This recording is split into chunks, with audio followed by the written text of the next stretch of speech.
7h36, bonjour Adrien Jean. Bonjour Brice. Votre invitée ce matin, l'ancienne Première ministre Elisabeth Borne, ministre de l'Éducation nationale, de l'Enseignement supérieur et de la Recherche. Bonjour Elisabeth Borne. Bonjour.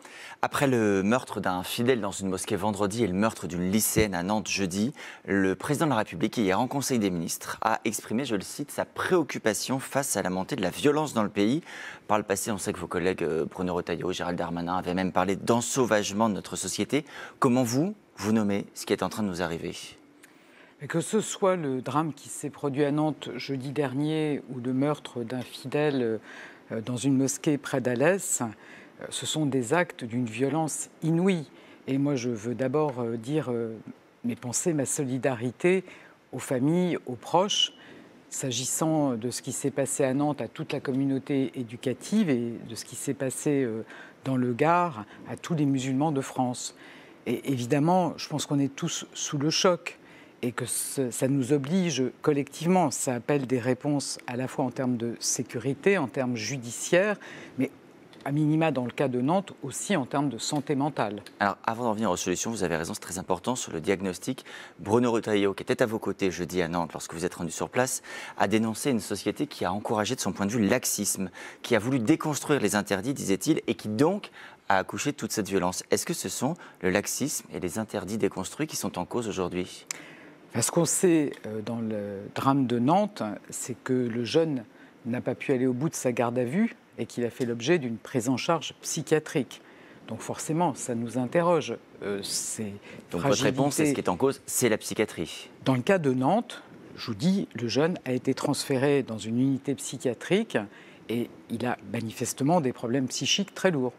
On a d'ailleurs entendu à votre place il y a quelques jours un élu européen, Bernard Guetta, qui est de votre parti, la maire de Nantes, socialiste, Johanna Rolland, qui dit justement la priorité, c'est la santé mentale des jeunes. Ça veut dire que quand on entend le Premier ministre dire il faut des portiques devant les établissements scolaires, ou en tout cas regarder cette solution, la réponse est à côté de la plaque ? Ça veut dire qu'il faut agir sur les deux plans. Il faut évidemment que l'école reste un sanctuaire où la violence n'a pas sa place, et c'est tout le sens des mesures que l'on prend depuis plusieurs années avec les collectivités locales pour renforcer la sécurité dans les écoles, dans les établissements scolaires. Mais vous êtes favorable même aux portiques, à l'installation de portiques devant les établissements ? Moi, je dis qu'il faut regarder établissement par établissement. On n'est pas dans la même situation quand vous avez un collège qui accueille une centaine d'élèves dans le monde rural ou quand vous avez un lycée qui accueille plus de 1000 élèves en zone urbaine. Donc, ce sont des réponses qui se construisent localement. Naturellement, l'Éducation nationale en lien avec les préfectures, mais aussi avec les collectivités locales qui sont responsables de la sécurisation des établissements. Donc, il faut agir sur ce plan-là, mais on l'a dit, donc le jeune avait des troubles psychiques et donc on a aussi une action à mener pour mieux repérer, mieux prendre en charge les jeunes qui ont des problèmes psychiques. Vous savez qu'il y a des protocoles qui sont en cours de déploiement dans les établissements scolaires pour faire ce repérage et cette prise en charge. Et moi, je tiendrai mi-mai des assises de la santé scolaire qui doivent notamment permettre d'avancer aussi sur ce volet. Vous avez vu qu'au Royaume-Uni, le Premier ministre Keir Starmer dit il faut diffuser la série Adolescence dans tous les établissements de type collège-lycée, série à succès qui traite notamment des problématiques qu'on est en train d'évoquer. On pourrait le faire en France ? Alors la série en question, elle dure très longtemps et elle soulève énormément de problèmes, mais qui sont des réels problèmes.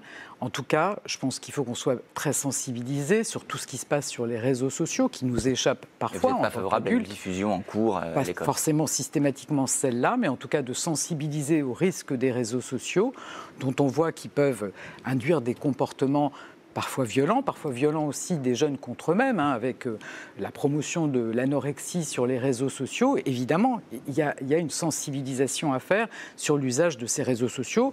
Et moi, je continue à souhaiter qu'on puisse les interdire en dessous d'un certain âge pour nos jeunes.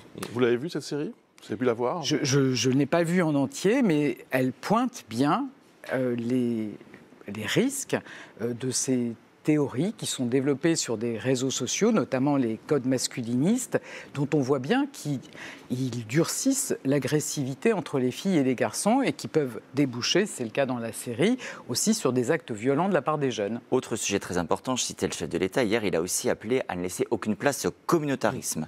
Et il se trouve que la semaine dernière, le tribunal administratif de Lille a ordonné le rétablissement d'un contrat qui lie l'État au lycée musulman Averroès à Lille, un contrat qui avait été résilié en 2023 par la préfecture du Nord en raison, je cite, de manquements graves aux principes fondamentaux de la République. Est-ce que vous allez respecter ou est-ce que vous allez contester cette décision du tribunal administratif? Alors comme vous l'avez dit, il y a plusieurs manquements graves qui ont amené l'État à résilier ce contrat. Le tribunal administratif a annulé cette résiliation.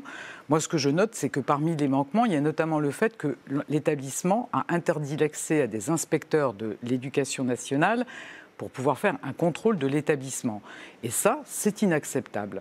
C'est un établissement donc sous contrat, ça veut dire qu'il est financé à 75% par de l'argent public. C'est inacceptable qu'on ne permette pas à des agents de l'État d'accomplir leur mission dans l'établissement. Donc j'ai décidé en effet de faire appel.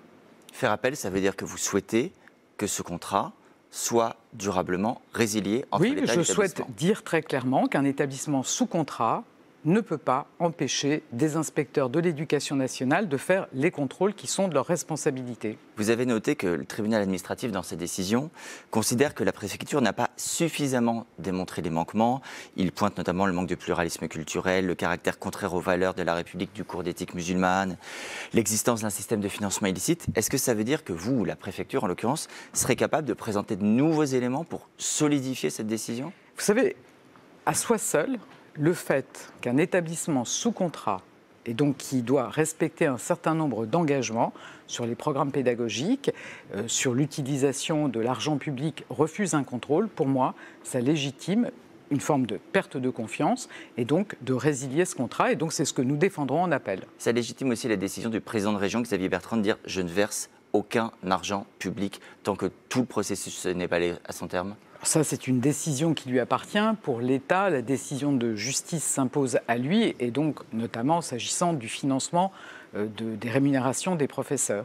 Un dernier mot, Elisabeth Borne. Hier, votre collègue de la justice, Gérald Darmanin, sur TF1, a dit vouloir faire payer aux détenus une partie des frais d'incarcération, même si le montant reste à préciser. C'est une bonne idée de votre point de vue ?